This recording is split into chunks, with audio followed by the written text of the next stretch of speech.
Fazem alguns séculos desde o nosso último vídeo nesse canal. E eu resolvi voltar para trazer um pouco mais de vida para esse canal, quase que de maneira surpresa, quase que sem avisar. Quase que não, sem avisar, com uma pauta que praticamente foge do comum aqui do canal e até com um estilo meio diferente, trazendo aqui uma facecam onde vocês podem me ver. Antes de uma coisa, prazer, eu sou o César, o editor do Tio Ball. Eu sou o cara que faz a terrível edição, que tem a pior qualidade de áudio nas gameplay e tudo mais. E hoje eu estou com aqui um vídeo diferente, sobre um assunto diferente, falando de um cara muito diferenciado e sua obra incrivelmente dolorosa. Estou aqui para falar de Lusterflix e sua animação chamada Tenon Raccoon. Essa obra consegue fazer a incrível façanha de penetrar na sua mente com pouco esforço e só sair de lá quando você expurga esse ódio de alguma forma. E esse vídeo aqui é a minha terapia, onde eu vou estar expurgando o meu ódio por Tenon Raccoon. Antes de começar a falar da animação em si, que eu tenho alguns pontos para comentar sobre a animação, eu quero falar do autor dela. Autor, diretor e revisor. Guardem bem essa informação. O autor da obra é conhecido como Lusterflix aqui na internet. Luster é um furry, não tem como dizer outra coisa, ele é um furry. Quem vê o canal dele, quem vê o que ele fala, sabe que percebe que ele é furry. Que se meteu em algumas polêmicas. As polêmicas mais famosas que eu encontrei envolvendo ele foi só uma mesmo, que foi escalonando e ganhando camadas conforme o tempo passava. Essa treta que eu estou falando foi a treta que ele teve com o canal FS. Onde o FS postou um vídeo falando sobre Gravity Falls e sobre o possível retorno da obra, e o Luster simplesmente copiou. Foi lá e copiou o vídeo na cara dura, copiou a thumb, copiou o vídeo, deu um zoom e foi isso. E qual que é o problema? O problema foi que o pessoal descobriu. Esse é o foda de fazer merda, que o pessoal descobre. Uma vez que o pessoal descobriu a merda que o Luster fez, o pessoal começou a cobrar o moleque. O pessoal falar, porra, o que tu fez? Por que tu fez isso? Explica nisso, explica naquilo. E o Luster, com a ideia maravilhosa de fazer com que a conversa acabasse, resolveu derrubar os vídeos do FS. Como, você me pergunta? Simples. Ele fingiu ser a Universal. Não a igreja, mas sim a Universal Pictures. E como descobriram que ele não era a Universal Pictures? Simples, o e-mail que ele usou tinha números que batiam certinho com a data de aniversário dele. A foto que tinha no e-mail era uma foto feita por um artista que ele acompanhava, que ele até pediu commission. E o e-mail teve ação em lugares como o Animal Jam, que é basicamente um clube penguin furry, e em sites pornográficos. Após esse exposed, o Luster não ficou contente apenas em fazer merda, em parar por aí a merda, porque ele ainda assim teve a audácia de permitir que tal erro acontecesse, de vazar o Discord dele. O Discord do Luster era basicamente uma grande ditadura, onde o Luster era o mandante que dizia o que podia ou não fazer, ele bania quem ele quisesse, porque se você deixasse qualquer um desconfortável, tu podia ser banido, e aparentemente para deixar o Luster desconfortável, tu só precisa questionar ele, perguntando, por que tu fez isso com o FS? Cadê a tua resposta para FS? Isso e aquilo. E também o mais interessante é que o Luster, no Discord dele, ele tinha uma série de chats onde ele upava imagens nudes de alguns ex-namorados dele e outros youtubers. Não tenho certeza se todo mundo estava naqueles chats eram necessariamente ex-namorados do Luster, mas eles tinham alguma relação com o Luster de alguma forma. Não contente em se fuder no Twitter, em se fuder no Discord, ele quis se fuder no Twitter. No Twitter, o Luster, ele likeava, produzia e pedia comissão de imagens hentai if. If é basicamente hentai de furry. E é curioso que ele pedia if de guaxinim. E eu me pergunto, nossa, o que tem de estranho nisso? Simples. O cara, ele tem uma OC de guaxinim, usa um monte de inserts de guaxinim. Basicamente tudo que o cara tem de imagem na internet é relacionado a guaxinim. Então você descobre que o cara tá lá no quarto dele se divertindo pensando em guaxinim. Outras tretas mais leves aconteceram, como ele ser acusado de fazer tracing, de não pagar roteiro pros roteiristas dele. E até esse momento, eu falava com um amigo meu que acompanhou de certa forma a treta. Olha, pelo menos ele não se envolveu com coisa com criança, com esse tipo de parada. Até quando eu fui fazer esse vídeo, eu resolvi ver o vídeo do Putones, onde ele fazia o grande exposed do Lusterflix. Nesse exposed, o Luster, ele foi acusado de, quando ele era mais novo, se relacionar com pessoas muito novas. Em defesa do Luster, ele tinha uns 14, 15 anos. E se ele já é imaturo hoje, imagina naquela época. Toda essa treta culminou no lançamento de The No Raccoon, a animação do Luster. O Luster já vinha meio que prometendo essa animação já fazia algum tempo já. Eu arrisco dizer que ela estava há um ano em produção ou mais. Mas o Luster ele às vezes postava um corte da animação, postava as linhas de diálogo, um storyboard aqui e ali. Eu acho que era mais ou menos assim. E nisso criou um hype, porque, pô, animação brasileira, o pessoal corre. Vamos ser sinceros, nós brasileiros gostamos de ver brasileiro fazendo animação. E a animação dele foi criando hype, chamando atenção, isso e aquilo, até que ela foi lançada. E nisso surgiram algumas evidências de que talvez ele tenha rushado a animação para lançar ela o mais rápido possível. Isso a gente tem 3 hipóteses, sendo a terceira que eu mais acredito que seria mais provável. A primeira é que ele queria usar a animação como cortina de fumaça. Ele pegou a animação dele, fez o mais rápido possível quando viu que estava dando a treta dele e lançou pro pessoal parar de falar dele e falar da animação, meio para distrair as acusações que ele estava sofrendo. A segunda, que ele fez por hype. Ele viu o pessoal falando dele, viu que o nome dele estava em alta, rushou pra fazer a animação o mais rápido possível e lançar enquanto a treta dele ainda tava meio quente, vamos dizer assim. E a terceira, que é a que eu pessoalmente mais acredito, que foi pura coincidência. Ele provavelmente já tinha planejado lançar a obra naquela data específica, e quando ele viu que a obra não estava muito pronta, ele rushou para conseguir entregar ela no horário prometido. No horário não, na data prometida. Isso acabou resultando no que nós vamos falar agora. Mas antes de qualquer coisa, já vou dizer aqui, ajuda no LivePix, que provavelmente vai estar na descrição ou no comentário fixado, provavelmente no comentário fixado. Ajuda lá por um simples motivo. Eu tenho muito medo do Luster derrubar esse vídeo. A gente é um canal de 24 inscritos mais ou menos. É uma quantidade minúscula de inscritos. Se ele quiser derrubar o nosso canal, o YouTube não vai dar bola, porque a gente não é monetizado, não é nada. Provavelmente ninguém vai dar bola, a não ser a gente mesmo do canal. Quem puder, por favor, auxilie, salve o vídeo, nem que seja salvar o vídeo na pior qualidade possível. Vamos logo falar de The No Raccoon. Vamos começar aqui resumindo a história, e eu vou tentar ser super rápido com isso. Primeiramente, a história começa apresentando o protagonista, Duca. Duca está contando a história de como a cidade dos Guaxinins foi fundada. Em resumo, os Guaxinins foram expulsos de sua cidade natal por uma força maior, sei lá, um demônio tentou expulsar eles na base da porrada, alguma coisa do tipo, sei lá. Após serem isolados de sua cidade natal, os Guaxinins viveram na floresta, no meio do mato, por um puta tempo.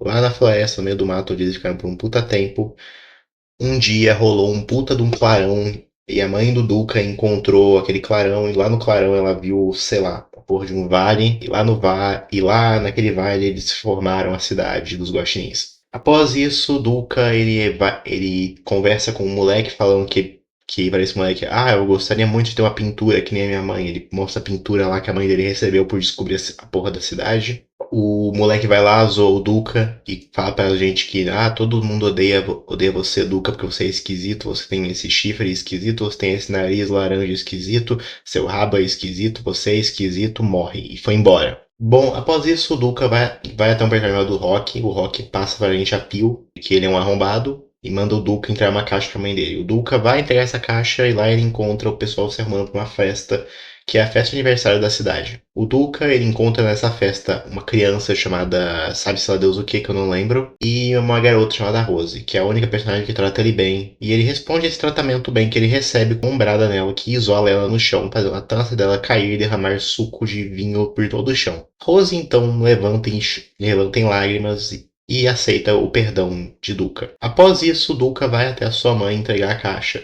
falando pra ela sem querer que acabou sofrendo bullying. Ela ameaça de matar todo mundo que fez bullying com ele. Ele fala que não havia necessidade e fala para a mãe casualmente: Ah, eu preferi ir lá morar no mato. A mãe dele manda ele tomar no cu e fala que não, nem fudeu que ele vai pra lá. Ele então aceita e se pergunta por quê. Ela então conta a história de uma amiga dela que ela conheceu quando ele ainda tinha 10 anos, o que me surpreende que ele não lembre.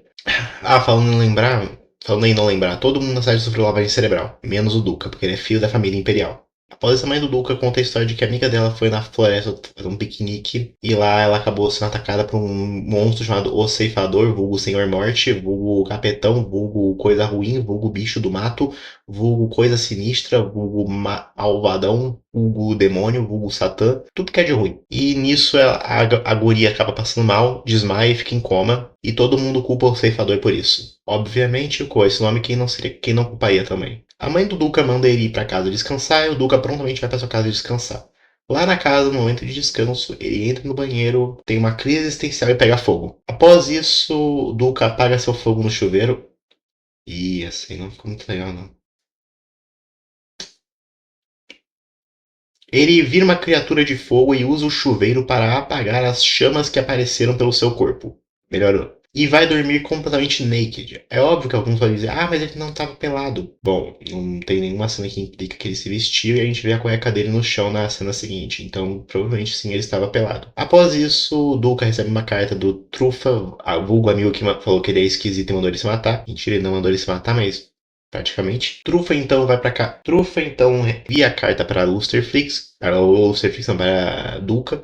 Duca responde a carta, Trufa não responde. Os dois vão pra festa, Duca vê o Trufa sendo assaltado e não faz porra nenhuma. Duca encontra sua ex lá e a ex basicamente manda um susto nele, deixando ele tão contraído que não passa nem o Wi-Fi. A mãe do Duca faz um discurso sobre a cidade e tudo mais, e o Duca acaba tendo uma crise durante esse discurso e foge pro meio da floresta. Lá na floresta ele acaba fazendo uma cena de musical, encontra o ceifador, só que o ceifador é só um Doberman, tem outra crise existencial e explode. Fim do episódio. Agora vamos logo falar do que é importante de fato, que são os detalhes. Eu quero falar da animação, das vozes e da escrita. Acho que só esses 3 tópicos já é o suficiente. A animação é provavelmente um dos piores pontos dessa obra, porque é o principal, é o que você está olhando diretamente com os seus olhos, contraindo o máximo de doenças possíveis. As cores são saturadas e o principal, a animação é inconstante, porque o Luster ele tem vários animadores que fizeram essa animação junto com ele, e acontece que esses vários animadores se juntaram da pior maneira possível, porque um faz em um estilo, outro faz em outro, tentando imitar o estilo do outro,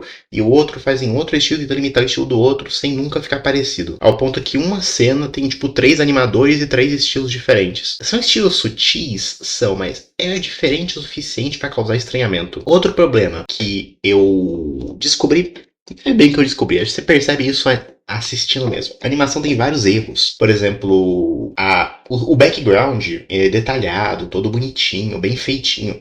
Outros bonecos eles são simplão, cartunesco. Tipo, o background aí tem textura. Você consegue meio que sentir a textura do background.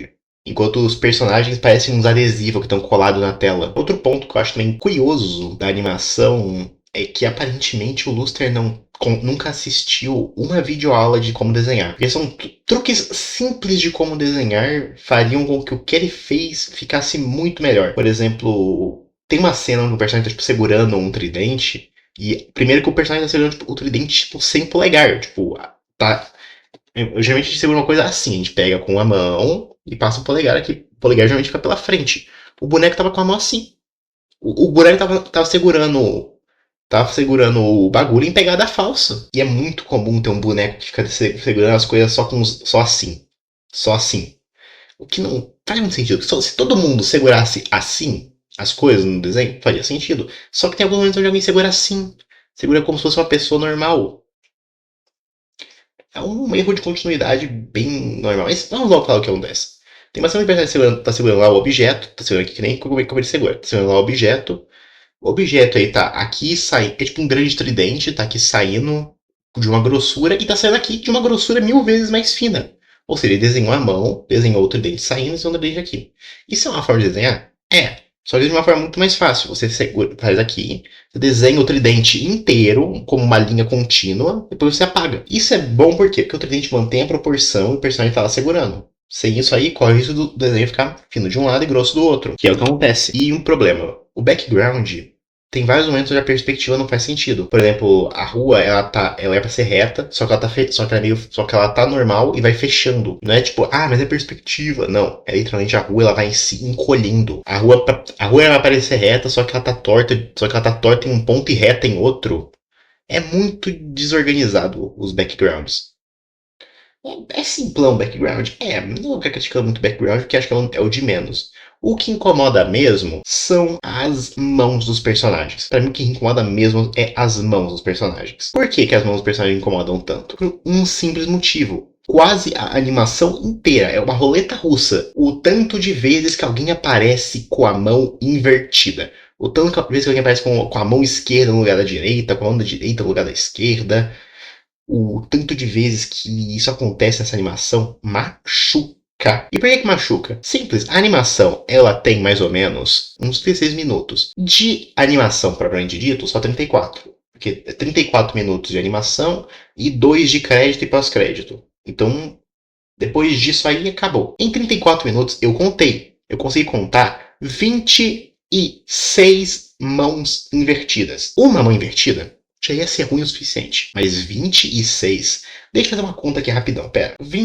Tem 36 mãos invertidas. Pera, tem 34 minutos. Vamos arredondar para 34, porque a partir dos 34 minutos acaba e só vem os créditos e pós-crédito. Em 34 minutos, 34 dividido por 26 é igual a 1,30. Arredondando um pouco, a cada 1 minuto e meio aparece uma mão invertida. Tem noção do que é isso? A cada 1 minuto e meio aparece uma mão invertida. Uma mão invertida.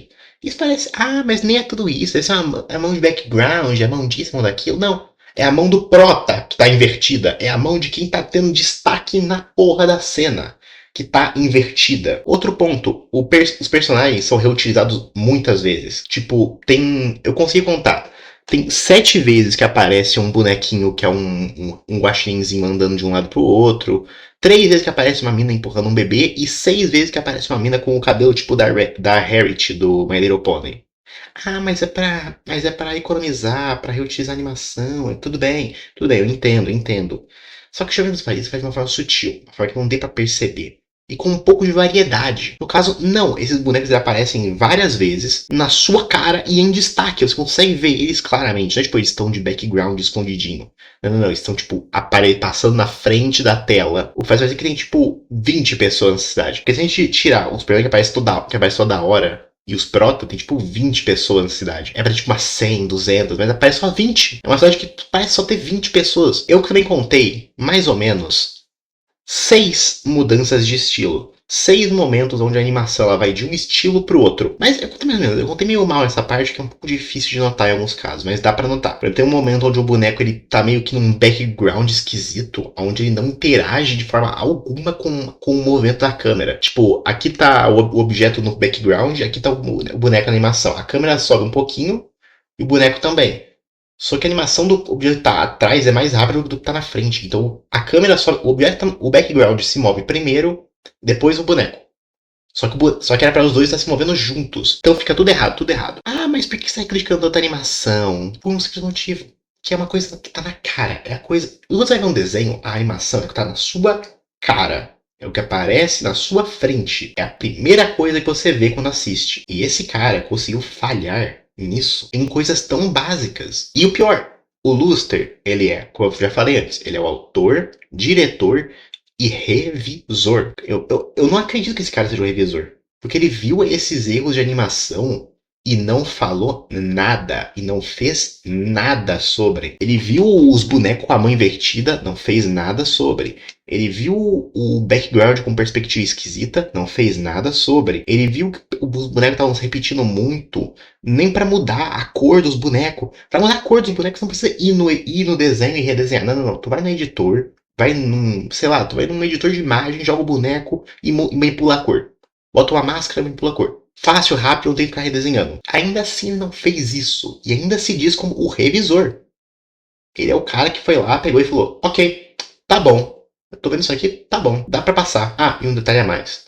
tem uma cena, por um segundo, onde o boneco se move, mas o contorno dele continua ali. Tipo, o boneco sai andando e fica o contorno dele parado. Como que o revisor deixou isso passar? Como que o cara que se diz o revisor da porra da obra deixou isso passar? Vamos pro próximo tópico logo, porque acho que se eu ficar aqui falando da animação eu vou acabar chorando. As vozes provavelmente estão competindo com a animação pra ver quem é mais irritante. Eu não vou pegar tanto no pé da dublagem, exceto a do Lusterflix, exceto a voz do Duca. Por quê? Primeiro, parece que tá todo mundo gravando em call do Discord. Por quê? Porque a compressão do áudio é esquisita, a qualidade também é esquisita, e ela oscila muito. Tipo, tem um personagem que tem uma voz muito boa e tem outro que tem uma voz terrível. Ao mesmo tempo, falando junto. Tipo, tá um falando normal assim, isso aqui. E outro tá tipo assim. Oi, eu gosto muito, eu gosto da cidade, eu gosto de mim, é o melhor lugar do mundo. Essa é a qualidade. Tem um falando com uma voz muito baixinha, cheio de chiado, e o outro estoura no teu ouvido. Também tem um pouco da questão de que ele não soube procurar muito bem pessoas que são boas de dublagem. Que eu não vou julgar, porque é meio difícil achar realmente isso para um projeto indie como o dele. Então, por isso, ela chamou alguns amigos ou pessoas que realmente confiavam no projeto. E você vê que o pessoal tá tentando. O pessoal lá tá tentando. Você vê, por exemplo, o Rock, ele tem uma voz que eu comentei com um amigo meu, que parece um jogador de RPG tentando interpretar o papel de um personagem meio pirata, meio caipira, babacão. Enquanto outro tá falando, tipo, eba, alegria, piadinhas, humor. O pessoal tá atuando relativamente bem, eu diria assim, tá pra melhorar. Mas o pior é o Luster. A pior voz de todas é a do Luster. Por que a voz do Luster é a pior? Por que a voz do Luster é a pior? Porque o Luster, ele fala nesse tom de voz meio sem alma, onde o personagem não tem muita voz, não tem muito tom, não tem muita variação de tom. É praticamente o mesmo tom durante a obra inteira. Nada muda no tom dele. Ao ponto de ter cenas onde ele está tendo crises emocionais, falando nesse tom. Ó pai, por que você me abandonou? Eu nunca soube de que raça você era. Eu só sei que eu sou uma parte guaxinim e uma parte alguma coisa que eu não sei o que é. Como eu estou triste. O Lustre ele não muda de tom. Ele fala tudo exatamente no mesmo tom. Ao ponto que tem uma cena onde ele tá cantando com o mesmo tom. Tem uma cena onde ele tá correndo em crise com o mesmo tom. Ele não muda. O personagem não tem mudança de voz.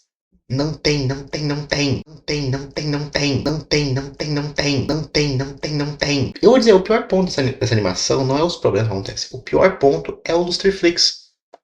E pra gente, tudo que acontece de errado nessa animação, a gente consegue dizer que foi culpa do Luster. A animação é ruim porque o Luster ele é o revisor. E permitiu que os erros acontecessem. A dublagem é ruim porque o Luster não soube instruir bem o pessoal e não soube pesquisar sobre dublagem. E o próximo tópico que nós vamos falar também é tão ruim quanto, mas acho que eu tenho mais posse para falar, e eu vou explicar melhor. Sobre os tópicos anteriores, dá para se dizer que, você não sabe do que tá falando, você nunca fez isso, como você pode criticar alguém que não faz? É um bom ponto, porque eu nunca animei, eu tinha um breve tempo sobre desenho, mas eu nunca me aprofundei muito, eu não sou dublador e não tenho um microfone de qualidade. Mas, no que nós vamos falar agora, é um ponto que eu posso dizer que eu tenho pelo menos algum lugar de fala, que é a escrita. A escrita de Tenomakun é horrorosa.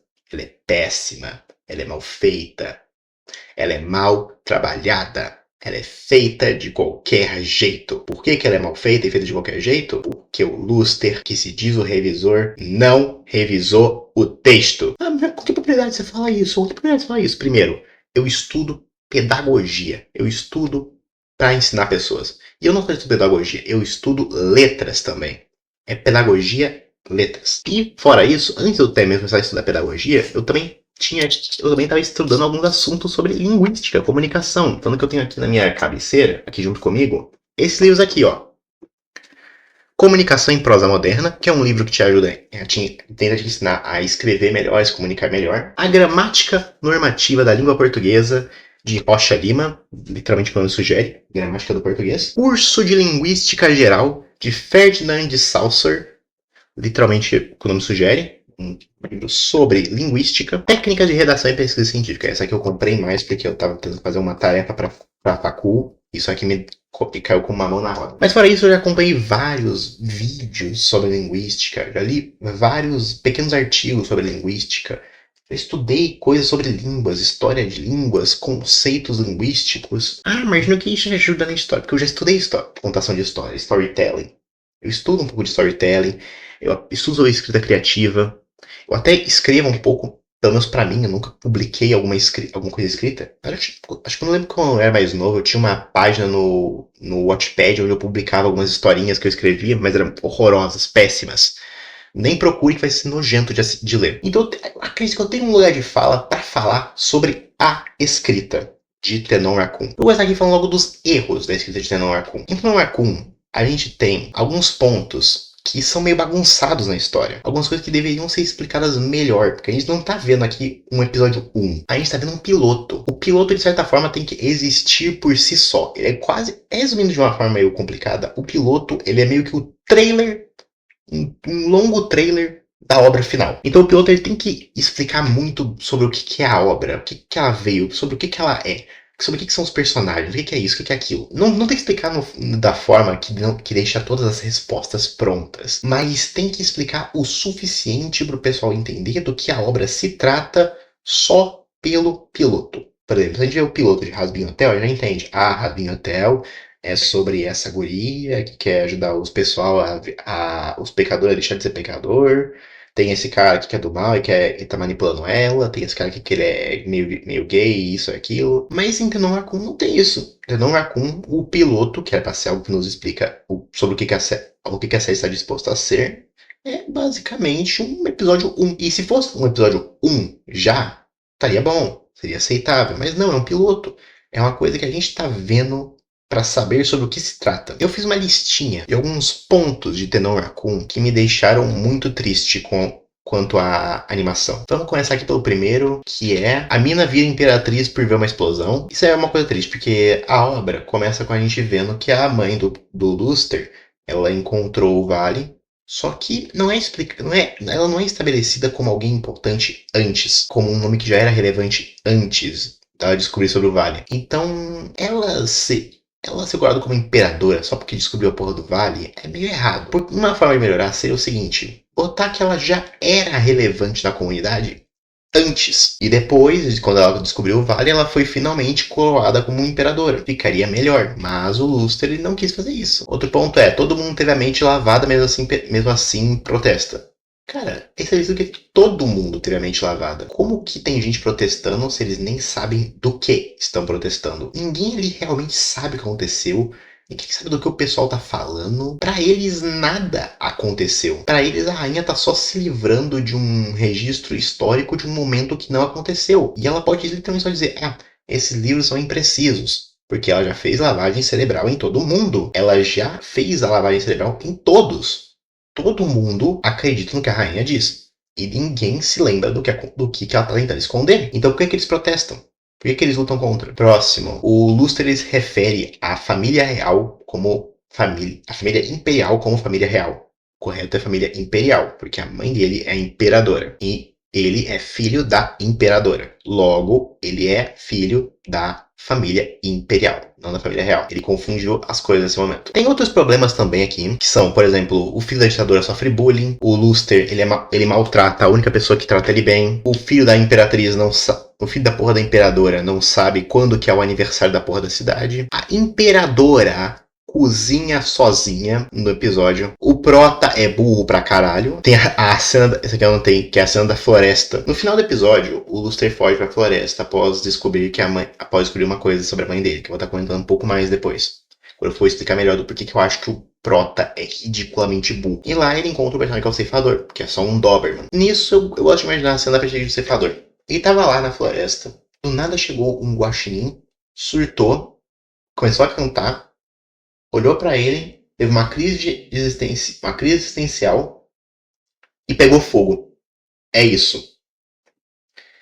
É uma cena maravilhosa. E o final clichê, que é a cena onde o Lobão chega lá falando: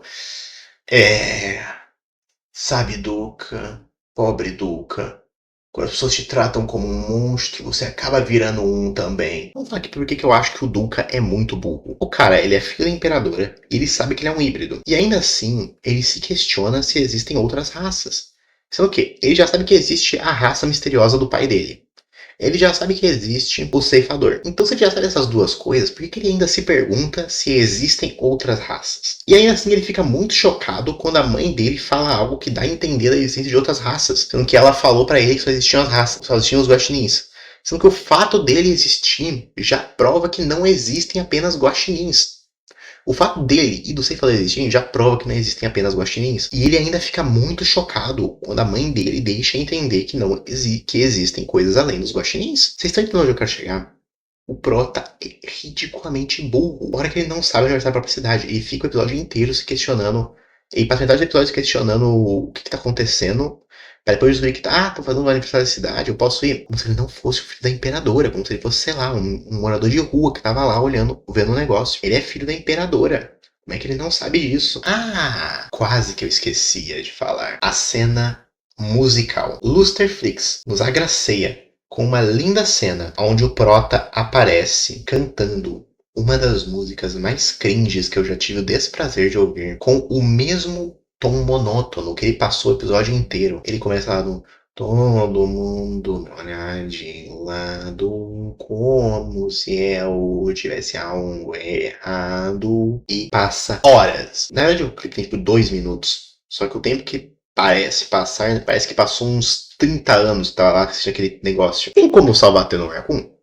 Eu vou dizer, talvez tenha. Mas já estabeleceu que Tenor Raccoon é um cocô. Mas como salvar? Então, pelos tópicos que eu já falei: animação, vozes e escrita. Eu vou dar mais ênfase na escrita depois. Animação, primeiramente, Luster, ou tu fica na animação, ou tu sai. Porque tem que melhorar muito ainda. Tem que melhorar muito a animação.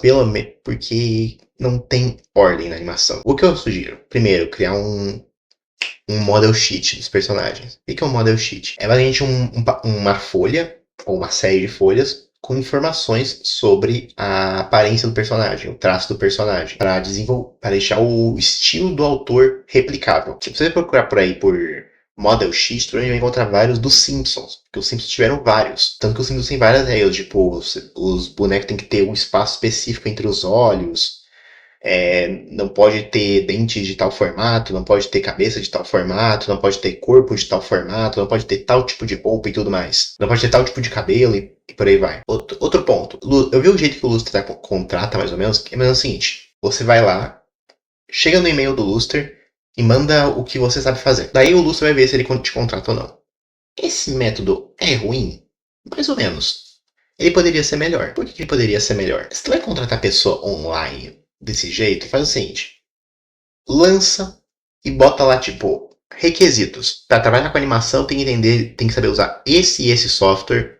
Para trabalhar com dublagem, tem que mandar um áudio interpretando algum texto que a gente vai te mandar. Para, sei lá, para trabalhar com o som, com a edição, tem que também usar esse e esse software. Para padronizar. Porque do jeito que tá, é meio avulso. Tipo, é um cara animando no Clipaclip, é outro animando no Paint, é outro animando, sei lá, pelo Photoshop, é outro animando por outro software, por aí. E é uma bagunça. Eu acho que você até vê um cara que anima no Blender, porque eu vi o estilo é meio Blender Grease Pencil, tá ligado? Então se quer contratar assim, pelo menos coloca os requisitos que precisa ter. Agora, as vozes. Como melhorar as vozes? As vozes seria uma boa maneira seria fazer o mesmo, só que acho que é um pouco mais complicado, porque tem que encontrar dublador que é disponível. Uma forma que eu sugiro é você arrumar os dubladores e, sei lá, fazer uma vaquinha por um microfone. Por exemplo, o microfone que eu tenho é esse aqui, um SF666.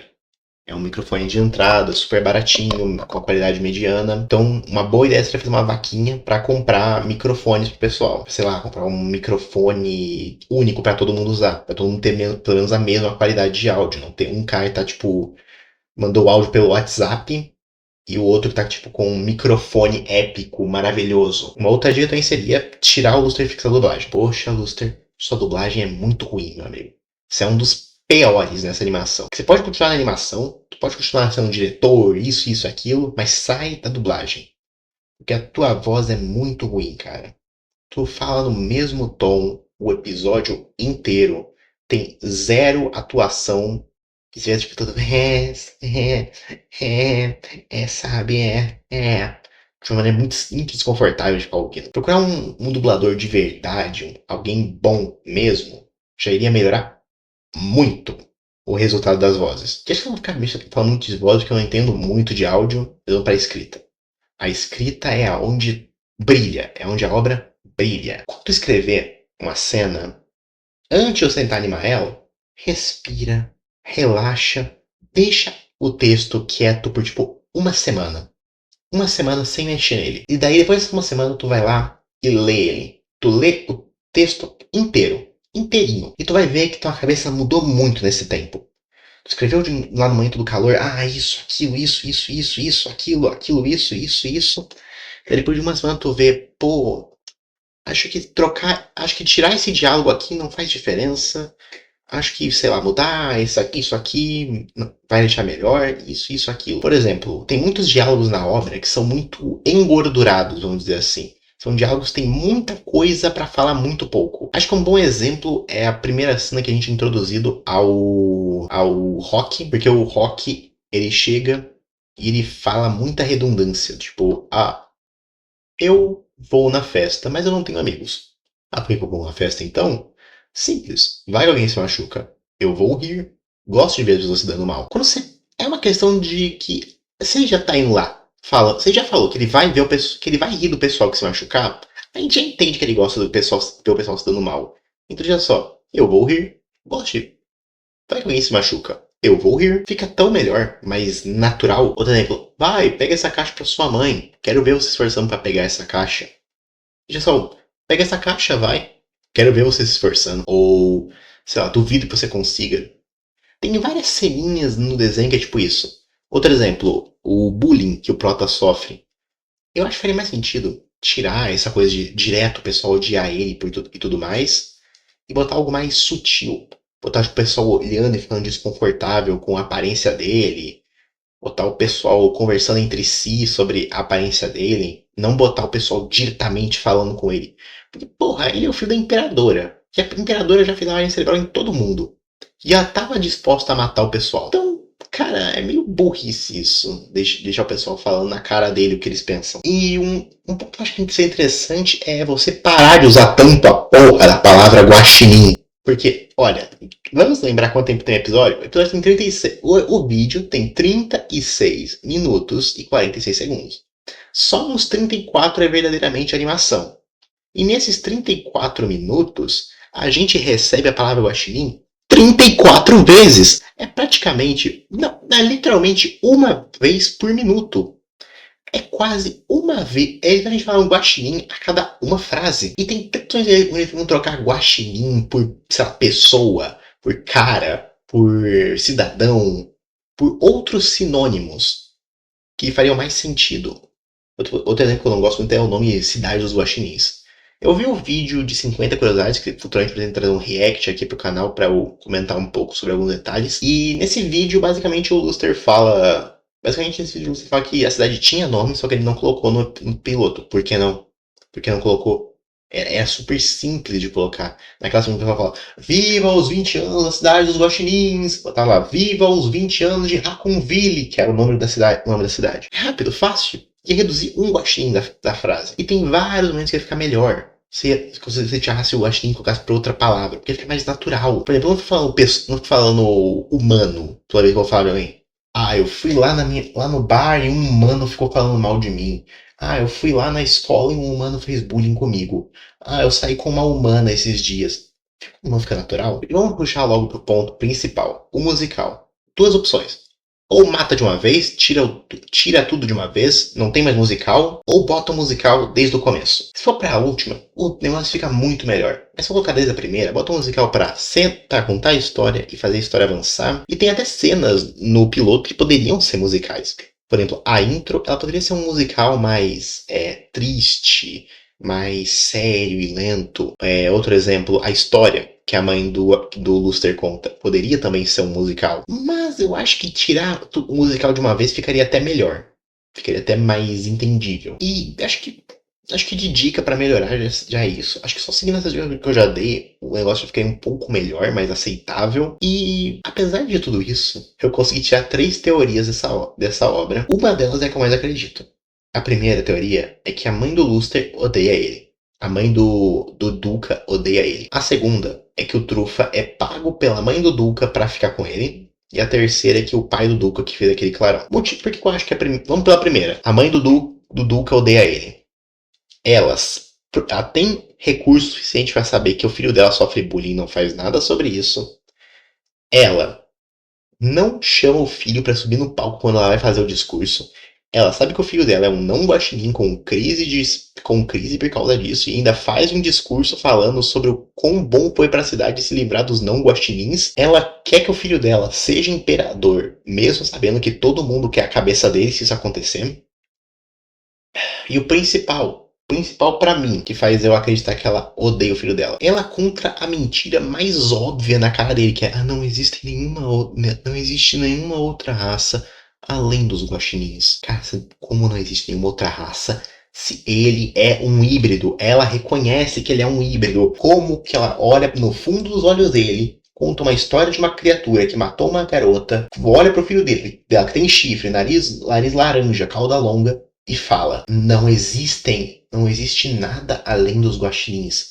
É um nível de gaslighting tão alto que não tem nem como descrever. A segunda teoria de que o Trufa é pago pela mãe do Luster, pela mãe do Duca, pra ficar com ele, é a seguinte. Em uma cena, a gente já vê que o Trufa ele tem um certo desgosto pelo Luster, pelo Duca. E em uma cena, o Trufa chega na mãe do Duca, entrega pra ela uns livros, e ela olha pra ele com uma cara de tive uma ideia. Tipo, tive uma ideia. E logo depois a gente tem uma cena do Trufa indo falar com o Duca. Claro, ele não fala direito, ele só manda uma carta pra ele, mas é o suficiente pra fazer o Duca ter um pouco mais de vontade de ir no evento. E isso pra mim significa uma coisa. A mãe do Trufa, a mãe do Duca, viu o Trufa pensando, Trufinha, vai lá na casa do meu filho e fala com ele alguma coisa pra tentar animar ele. E a última teoria, que é que o pai do Duca que fez o clarão, acho que é a mais óbvia, provavelmente é a canônica, porque se o Duca, quando ele se transforma, ele dá um clarão. Então fala que foi o pai dele, já que o pai dele é o que ele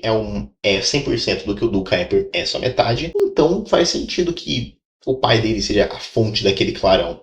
Tanto que muito provavelmente o que a mãe dele apagou é a existência de outras raças. E acho que é isso. Por hoje é só, pessoal. Não se esqueça de compartilhar esse vídeo, likear se você curtiu. E por favor, qualquer pessoa que quiser ver um react de Tenon Raccoon será banido da parte de comentários. Peace.